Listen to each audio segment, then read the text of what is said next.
Good day, everyone. Welcome to Black Logic. Trump eyeing expansion of National Guard deployments beyond LA and DC, what he can and can't do legally. Governor Pritzker is wanting to threaten Donald Trump, and we'll see how that turns out. Now, his executive order targeting cashless bail, threatening federal funding for cities that abandoned it. Also, Fed Governor Lisa Cook refuses to resign after Trump's unprecedented firing attempt.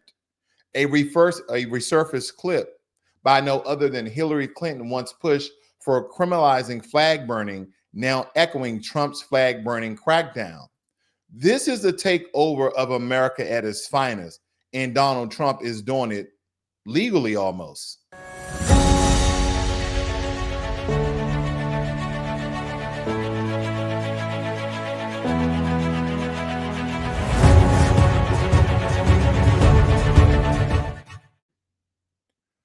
So the governor of Illinois, Trump is now saying after LA and DC, he wants to send a National Guard into even more US cities. But as we look at this, can he actually do that? And we're going to break that down, how he's been basically federalizing the entire United States of America, really taking the authority and power away from state governors. Now, legally, the president can federalize the National Guard under the Insurrection Act, during insurrections or when federal laws can't be enforced. Yet it's a heavy lift politically and even legally. Analysts are raising real alarms, especially about using military might to disrupt civil protests. And so the governor of Illinois had to chime in on this. I want you guys to hear it for yourself. Governor Pritzker, Mayor Brandon Johnson, and other local leaders came out swinging today against President Trump's plan to send the National Guard here to Chicago. NBC5's Natalie Martinez joining us here in the studio to start our coverage off tonight. Natalie? Yeah, there's a lot on this tonight, and legal experts are divided on how enforcement would work. But business and faith leaders stood united today, saying Chicago does not want or need militarized streets. Smiling along Chicago's glistening Riverwalk Monday afternoon, top Democrats from the state to the local level. I am ringing an alarm. Governor J.B. Pritzker riding in on a water taxi, not mincing words, insisting that no one from the executive branch reached out to him, the mayor, or Chicago police. This is exactly the type of overreach that our country's founders warned against. And it's the reason that they established a federal system with a separation of powers built on checks and balances. A collective show of unity, including religious leaders, arguing that they see no justifications to bring armed military personnel to the streets of Chicago. This is about Donald Trump searching for any justification to deploy the military in a blue city, in a blue state, to try and intimidate his political rivals. They cite police statistics showing murders, robberies, and shootings all down more than 30% this year as compared to last. But the White House issued a statement today citing its own stats on Chicago crime, saying its crime rates are still too high and murder rates exceed New York and Los Angeles. 13 of the top 20 cities in homicide rate have Republican governors. We may just go in and do it, which is probably what we should do. They need help. But even the Illinois Attorney General calls militarizing cities immoral and dangerous. My office has filed close to 36 lawsuits fighting the unlawful overreach of the Trump administration. And we're not afraid to do it again. We are being targeted because of what and who we represent. Pastor Donovan Price is a first responder at Chicago's crime scenes. I can't even imagine waking up and there were troops outside of my house. The founder of My Block, My Hood, My City says violence prevention is key. Bringing more guns to Chicago is not going to drive out more guns. And Governor Pritzker says he... Now, again, this is one of the situations where I'm slightly torn. Should National Guard troops that are federalized, so they're under the federal government, and he's using the Insurrection Act in order to do so. Now the question is this legal? In some regards it is, but he's kind of stretching the federal law. He's been doing that ever since he's been in office. But the question is, crime rates again are down roughly 30%. And a lot of these blue liberal cities that had a lot of violence, they have decreased, and they put measures in place in order to decrease the crime. Now, some people will argue, depending on if you are Republican conservative and you are, backing Donald Trump 100%, then you'll say, well, it's not enough. Because again, as I say, being a European country, even though we're not in Europe, I understand. But again, the descendants of Europeans running this country, they want crime rates to be as low as they are in Europe. And one of the reasons what I've always stated, there's roughly 2 or 3 countries in Europe where they allow their citizens to have firearms. A lot of these crimes involve firearms, either legal or illegally. Am I stating for them to eradicate and abolish and amend the Second Amendment that gives us the right to bear arms? No, but providing context. And if you look at the comparison and contrast of European countries versus America, that is the one singularity that makes us so darn different when it comes to crime. Whether it be theft, larceny, burglary, murder, assault. More times than not, there is a firearm involved. Even when it comes to the police, the first thing they do is pull their firearm versus their taser and or pepper spray. Now, granted, there are some situations where police officers have used a taser rather than a firearm. Okay, so don't get me wrong, but more times than not, especially what has been exploited on social media, that they pull their firearm more times than not. Let's say 7 out of 10 times. That's a very arbitrary number, and that's my conjecture regarding the fact. But nonetheless, a lot of these Democratic governors as well as mayors is basically crying foul because they know that President Trump can use federal loopholes in order to federalize their own National Guard troops. And again, we're going to go a little bit further into that, how he can bypass getting permission from the governors. And I think that's very imperative to note.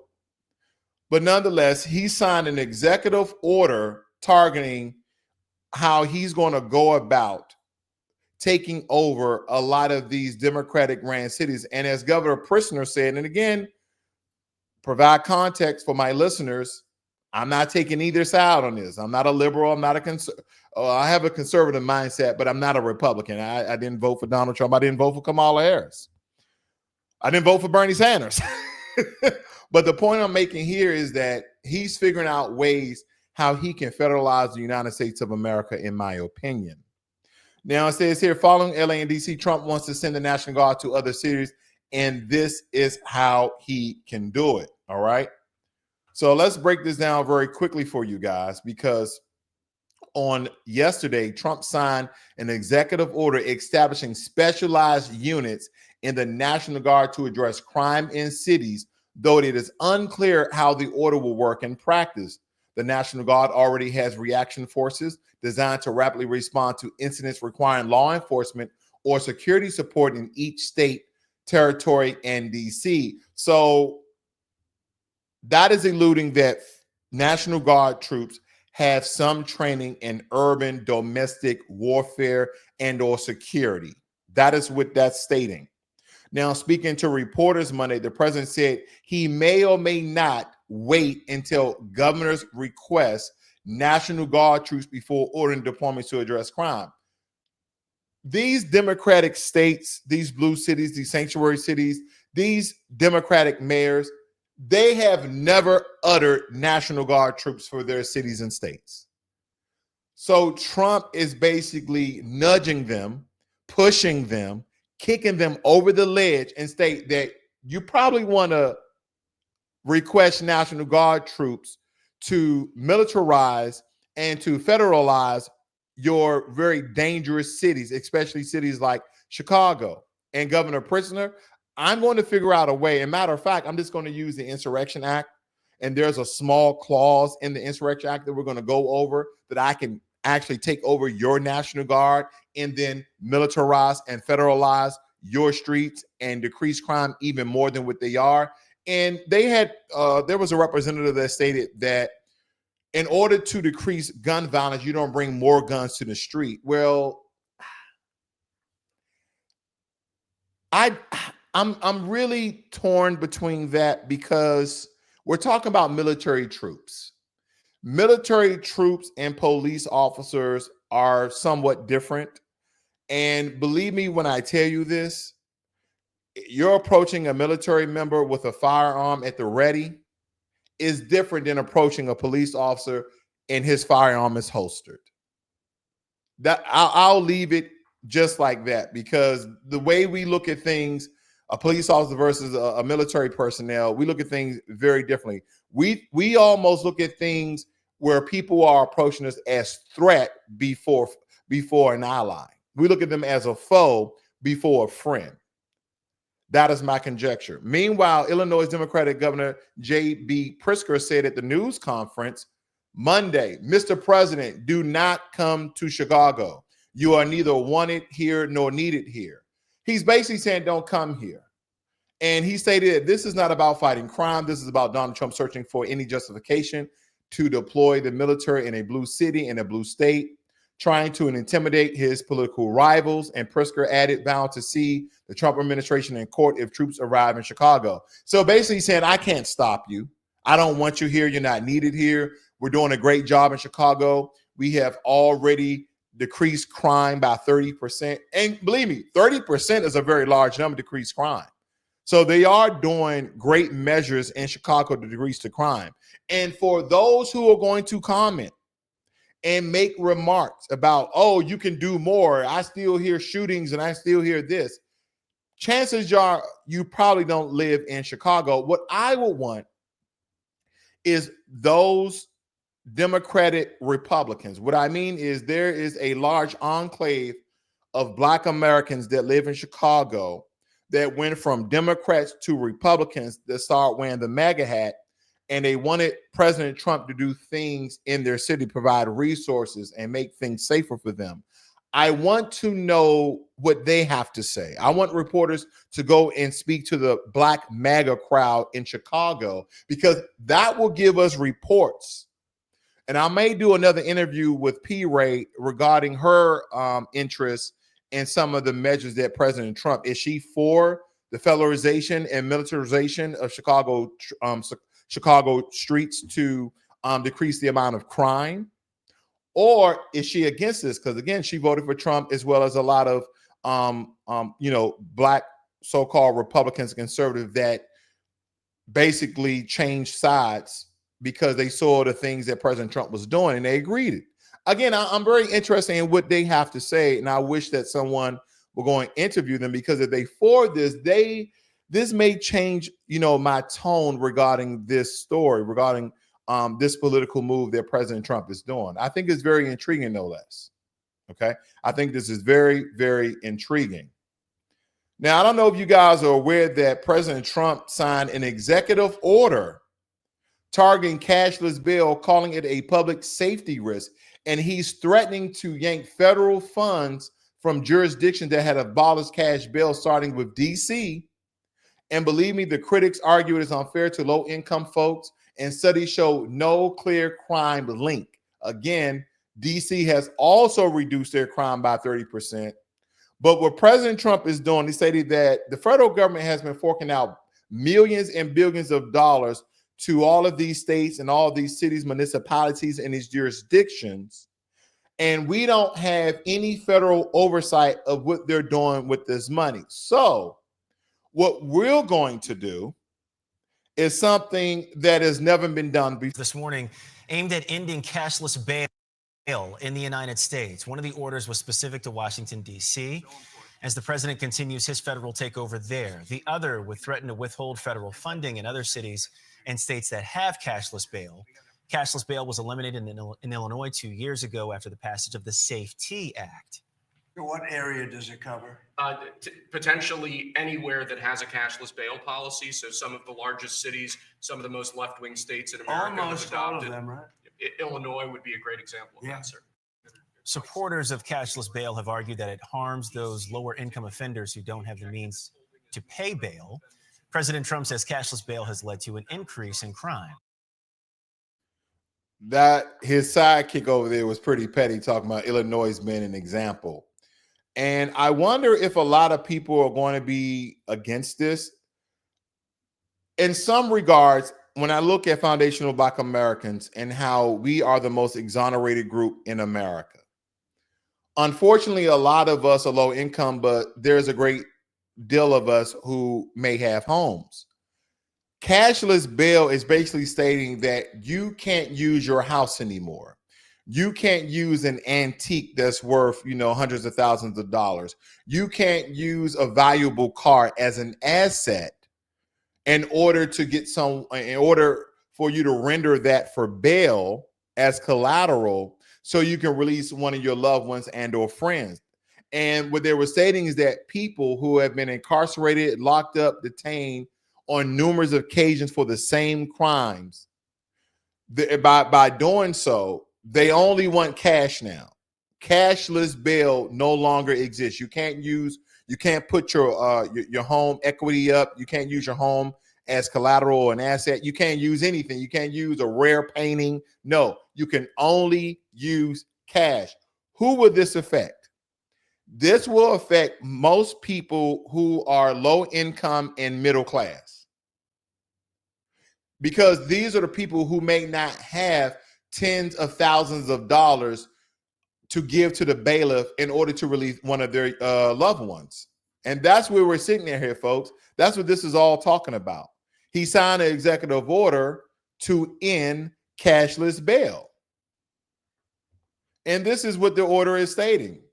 Maintaining order and public safety requires incarcerating individuals who, pending criminal charges or criminal history, demonstrate a clear ongoing risk to society. When these individuals are released without bail under city or state policies, they are permitted, even encouraged, to further endanger law-abiding, hardworking Americans because they know how laws will not be enforced.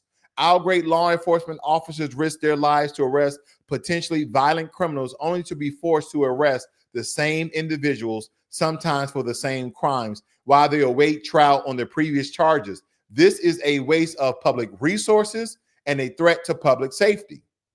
Now, again, I hear no lies, but this is a stretch.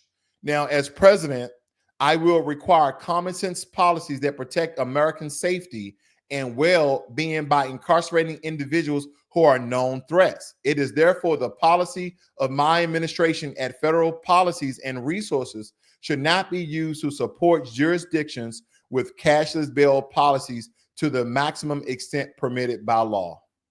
That is what the president has signed into law to end cashless bail. And the way he's going about doing this, folks, is stop sending federal funds to any states and or cities and jurisdictions therein who have a policy where they are supporting cashless bail, meaning you cannot use your home, rare antiques, rare paintings, artwork, valuable old school cars, etc. You can no longer use any of those things as collateral. You have to use cash only. Now, I wonder within this order, once it's getting written up officially, does that include credit? Can you use credit? Now, some of you may already know this, but I don't know if you go to a bail bondsman, can you use credit? Can you put it on a credit card? I don't know that either, but it seems as though that the only thing that you can use is cash, meaning a debit card or cold hard cash or anything of the sort. I wonder if you can use diamonds. Can you use gold? Can you use silver? Those are forms of currency. Okay, those are a form of cash, but I wonder if it's going to be the fiat dollar bill. Again, I believe these are all steps of how President Trump is applying pressure, not just to Democratic cities, but Republican-ran states and cities as well. Because I believe a lot of these Republican states are going to turn over and say, hey, let's just change the law. We want to continue to get federal funding. Let's back President Trump.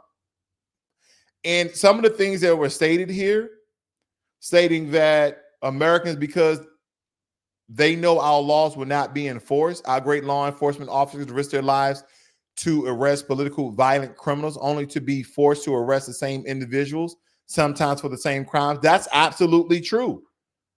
It's not false. But then again, who will this affect the most? People who have low income and people who are in the middle class. I wonder what other demographic of people are going to come out and say that, wait a minute, a lot of these laws may hurt one demographic of people, but it's going to hurt me and mine as well. And I don't think people are really noticing the trend here. President Trump is basically taking over every facet of America by different federal laws. And I don't know what think tank he's using. I don't know if he's using the Heritage Foundation, the Brookings Institute, Pew Research, or all of the above.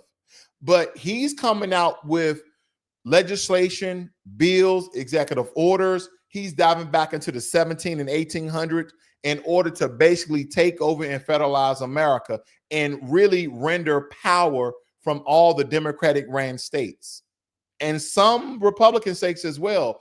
They're just not crying foul just yet. But we'll see how that turns out for them as well. Now, the Democrats, they're crying foul because Trump tried firing federal Governor Lisa Cook, citing that she's in mortgage fraud. But Cook pushed back hard, saying, nope, I won't resign. He legally can't fire me. And Fed heads have tenure and require clause. This has legal scholars in Wall Street spooked because President Trump, like, I'm a fire. And she's like, you can't fire me. That's what she's saying. You can't fire me, Mr. President. And see, here's a key point right here, ladies and gentlemen, that I want to point out. Why it matters. It's legally unclear if the president has the power. So Trump touched off a historic legal fight that threatens the central bank's political independence. Because last night he moved to fire Fed Governor Lisa Cook last night. Trump says he'll fire her if she doesn't resign, and she stated that she's not going to resign. The Trump administration is attempting to build a criminal case against Cook, a move that, if successful, will give the White House another vacancy at the central bank. And I know some of you are asking, is this a black-white issue? Is this a Democrat-Republican issue? Or is this a power grab? I believe it can be all of the above. I believe that it can be all of the above. I'll keep you guys updated on this as well. If you're new to Black Logic, please hit that subscribe button as well as the notification bell so you are notified every time I go live and or release a video. Thank you guys for joining me here. Now, a flashback clip is going viral because Hillary Clinton once called for a flag burning ban back in her Senate days. Now, if you fast forward that to today, President Trump signed his own executive order criminalizing flag desecration. I wonder if this deja vu is just straight up hypocrisy, you decide, but it seems as though when President Trump does something that the Democrats have already said and or done, like President Obama, they called him the deportation chief. But when President Trump, it has been more exploited. It has been more mainstream media. But when President Obama did it, no one was really noticing what was going on. But he was a deportation chief, commander in chief, rather, because he deported more illegal immigrants than any other president before him. But when President Trump started to do it, and maybe it's the manner, it's kind of like if you scale a wall, right? Some guy's going to start from the bottom and start to climb up. You're like, oh, okay. You're not really noticing the slow incline. But President Trump is like someone who's climbing a wall and he jumped halfway up the wall. You're like, whoa, wait a minute. We noticed that. Oh, what's going on here? And that's what it seems as though President Trump is actually doing some of the same things that the Democrats done back in their Senate days or early part of their presidential administration. And if you're a Democrat, how can you disagree? Oh, well, it's just the way he's doing it. If I cook you some ribs, if they taste good, does it matter how I cook them? That's a bad example. But you guys know what I'm getting at. Let's listen in on this. because this is Hillary Clinton here giving her take about burning a flag. Reba here, back to tell you about Realtor.com. Okay, we're not doing that. Okay, we're definitely not doing that. Let me see if I can get through this without this commercial. It's about 10 seconds, ladies and gentlemen. Please bear with me because I really want you to hear Hillary Clinton talk about this very quickly, because I think it's important that we hear from the Democrats regarding this issue versus us just getting upset. And when I mean us, I mean American citizens. I'm not taking a side here when it comes to the desecration of our flag and the burning thereof. Hope, Mr. President, that we can pass a law that criminalizes flag burning and desecration. Okay, this having a couple of technical difficulties with that, but nonetheless, I believe you heard her voice, and she was talking about banning of desecration and burning of the American flag. I understand. I'm not against that. I mean, the strong representation of the flag and what it honors and what it symbolizes, I get it. And that could be anti-American. That can also be, in some regards, terroristic threats of burning the flag, because that's what a lot of people do when they are displeased with America. But then again, does this infringe on your constitutional rights of free speech and free expression? Some people who are just those red-blooded Americans would say absolutely not. You have the freedom to express yourself. You have the freedom to say whatever you want to say, but you do not have the freedom of burning the flag. This is one of the stances I'm indifferent about, because America is more than just a flag. I understand what a flag represents, but America is more than just a flag. America is more than just the Constitution, the Code of Conduct, and the Bill of Rights. America is more than the national anthem. America is the people. America is the citizens that uphold the laws by the way of the Constitution. And I understand how a flag is a representation and symbolizing of that. But in the same ways, the Democrats are against burning the flag. So are you guys going to back President Trump and sign this executive order of criminalizing burning the United States American flag? And granted, there's going to be some people who are going to test this. They're going to go into their backyards with a burn barrel, and they're going to wear a mask, and they're going to make sure that you can't identify where they are, and they're going to burn the flag. That's what people are going to do. People who are into flag burning. I'm not into flag burning, never been. I fought under the flag, okay? So again, desecration of the flag, I do not agree with, but if it's part of your freedom of expression, a freedom of speech that's given to you by the rights of the Constitution, then again, I won't be looking to incarcerate anyone. But I am against it. So you guys can take that with a grain of salt. Now, I do want to take my time going through this, because let's talk about power. Not just political power, not just party power, but federal power. Because we are watching Donald Trump not simply govern, not simply lead, but centralize authority, federalizing America piece by piece. That is what President Trump is doing. It begins quietly in Republican state houses. Legislators strip away Democratic mayors' authority. Governors override prosecutors who refuse to follow their strip. When you look at Florida, Texas, examples where local power is reduced, where the stage is being set for something far larger.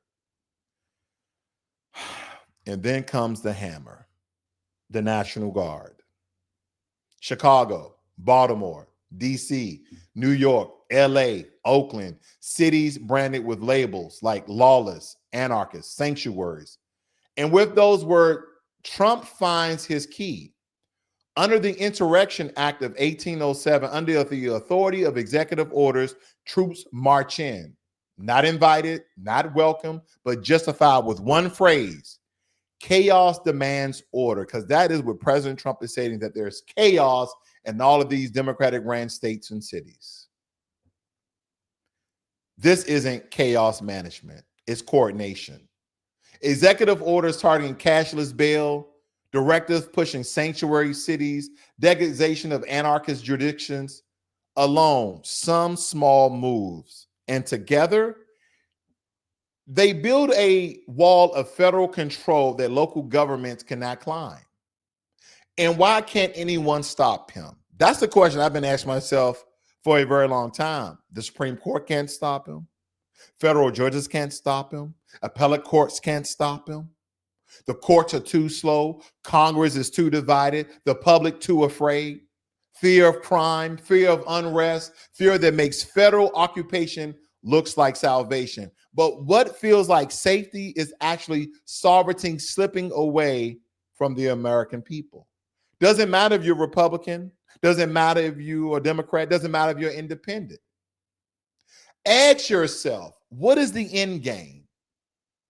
The good, at least for his base, looks like strength. It looks like order. It looks like crime being reduced, immigration crackdown, a president who appears unshakable. But the bad for the nation, in my opinion, is far greater. States' rights erased, cities federalized against their will, Black communities and other communities living under permanent militarization, and the president said that any president in the future can silence opposition by declaring unrest, by sending troops, by federalizing dissent itself. This isn't law and order. This is consolidation, a patchwork takeover where every temporary deployment becomes permanent power. This is a playbook written not in democracy, not written in the republic, but in domination. And unless Congress moves, unless the courts acts faster than what they have been, unless the people themselves refuse to trade liberty for the illusion of safety, the American experiment tilts. It tilts towards an empire, toward one man holding the reins. America, free the home, the brave. So much for that. While the states, the very heartbeat of federalism, fade into declaration or into decoration. When you really look at it, we're not just watching politics. We're watching America being reshaped in the eyes and in the image of President Donald J. Trump. And if history teaches anything, it's once power centralized, it's rarely, if ever, returns. So the whole notion that we the people have the power, we the people have the vote, we the people don't have diddly squat. Because if he takes over United States of America by federalizing each and every component therein, I wonder, would this then be a communist society? Because we are watching President Trump not just govern, not just lead, but centralize authority, federalizing America piece by piece. It begins in Republican state houses. Legislators strip away Democratic mayors' control, override prosecutors who won't toe the line. Florida, Texas are examples where governors seize power once local. And this is a slow erosion, a stage being set. That's what's going on here, family. But then here comes the hammer, the National Guard. And as I stated before, Chicago, Baltimore, New York, Los Angeles, Oakland. Where's Memphis, Tennessee on the list? He's using the Insurrection Act. And his executive order to have troops march in. And these troops are not being invited by the governors. Now, according to the Insurrection Act of 1807, he needs the permission of the governors to welcome them in. So I believe this is being justified through rhetoric. And believe me, this is not incidental. This is not accidental. Executive orders on cashless bails, directive punishing sanctuary cities, on and on and on, how he's federalizing each and every component of the United States of America and stripping away power from the governors.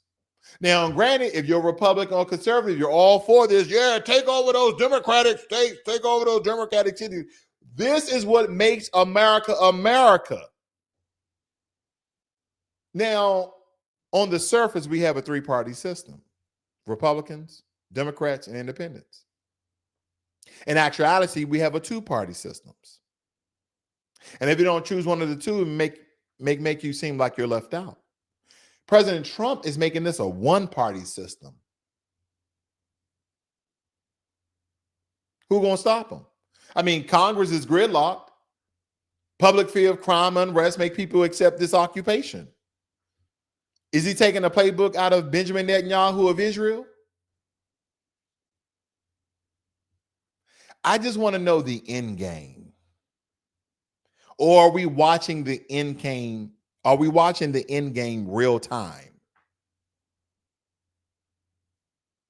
And again, to his base, to his supporters, to the Republican Party, this looks like strength. But believe me when I tell you, not all Republicans agree with President Trump on every action, on every executive order that he's put into action. And I know a lot of you are going to say, well, this is going to reduce crime. Don't you want safer states and cities? Absolutely. But as I gave yesterday on a breakdown of, there are alternative ways in order to support these democratic cities instead of trying to do federal takeover. But it seems like the president has ultimate power. It seems as though the president is unshakable.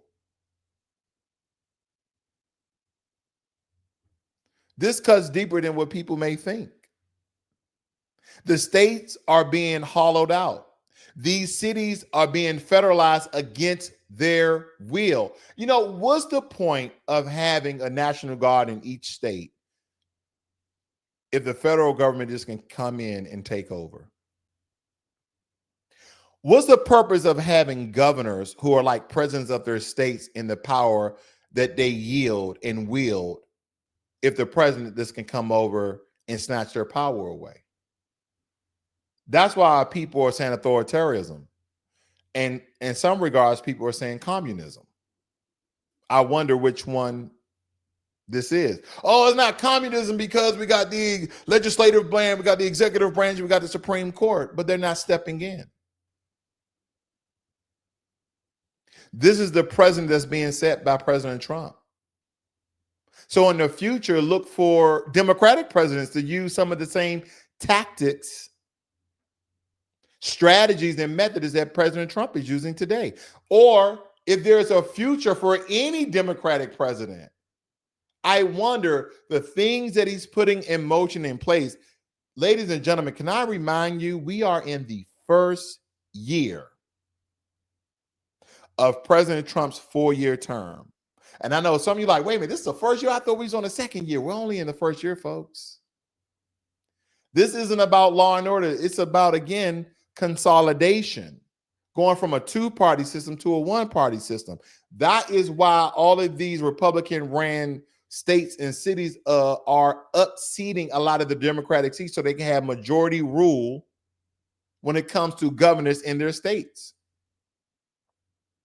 This is kind of like a patchwork takeover where every temporary deployment becomes permanent power.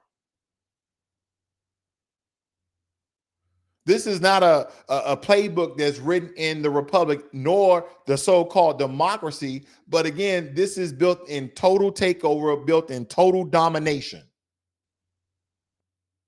And as I stated before, unless Congress, the courts, unless the people refuse to trade liberty for the illusion of safety, then the American so-called experiment of freedom of all these things are now being condensed, being limited, and being stripped towards an empire where one man rules it all.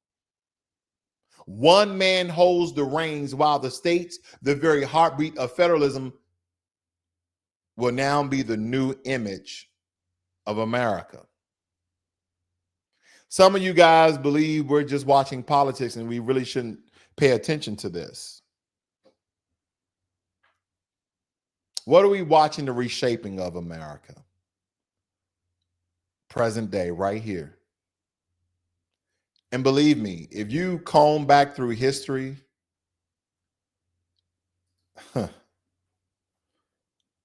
Do we want to have a monarch?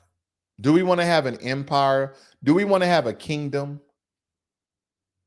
Because I don't know the end game, and I'm speculating. But a lot of the actions that President Trump has been doing, and as I stated yesterday, there are some things I agree with, there are some things I disagree with.